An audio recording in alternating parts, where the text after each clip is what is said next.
Welcome back, my friends. What an inspiration. You're going to love the story. He was diagnosed with end-stage renal failure at 23. Now he is a walking miracle with a message of hope and inspiration. I'm so delighted to have Londell Cook join me. Thank you so much for being here. How are you? I'm so good. Thank you for having me. I mean, I look at you and I say you are a beacon of hope, a beacon of light for all of those out there. What has your journey been with a renal failure diagnosis at 23? Yes, well, it was a culture shock for me at first because, you know, in your 20s, you feel invincible. Yes, you can do anything. And so when I found out at 23, I wasn't the most compliant because I just believed that it would go away, but it did not. It progressed and got worse.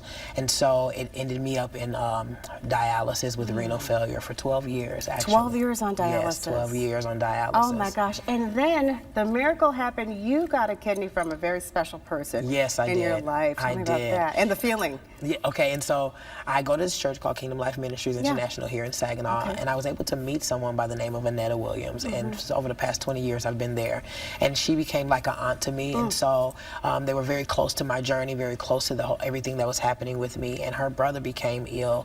He was diagnosed with bacterial meningitis from his job, and so it was like a terminal situation, and so she said she was actually in the hospital room while he was on life support, and she heard something tell her Londell needs a kidney. She knew it, so she said it to the family, and they said, okay, let's see if it can happen. I actually was not on the registry yet, but they said, well, he's not on the list, and the daughter said, if we can't donate to Londell, we won't donate to anyone. Oh, wow. And so they took extreme measures to make sure they got information and got it. And you got that. You got off dialysis. Yes. You had a new kidney. How has the journey really shaped your passion? Because now you're really passionate about telling other people about the organ donor and the registry. Yes, and so I do a lot of work in the community with bringing awareness to donation, especially with this being a donation awareness month, actually. And so my journey's been really good. I do find sometimes there's a little apprehension in the African American community just because of the lack of information. And so that just makes my job even that much more important to bring awareness. And so I do that, and I speak places and bring them information about how important donation is and how it can actually change a life, with me being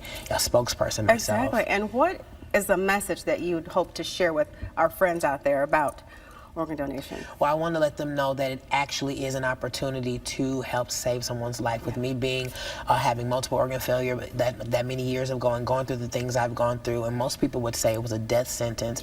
Organ donation, in this case being a kidney donation, absolutely springboarded me into another chapter of my life to do all the things that I'm doing now. I just say it doesn't matter how long you've been on dialysis. I mean, that organ donation is so important. It's amazing, especially a kidney. I mean, the Americans, there are 123,000 Americans waiting on the transplant list, and out of the 123,000 Americans, 101 of them are kidney waiting recipients. Wow. Okay, so we are so happy that you shared this information with us and getting that message out there. Thank you. You're very welcome. You are a walking miracle. Thank you so much. I appreciate it. Of course. Thank you. Oh, what an inspiration. My friends, you can make a difference in someone's life and join the Michigan Organ Donor Registry. Learn more by scanning that QR code that's right there on your screen, or head to our hot link section at WNEM.com.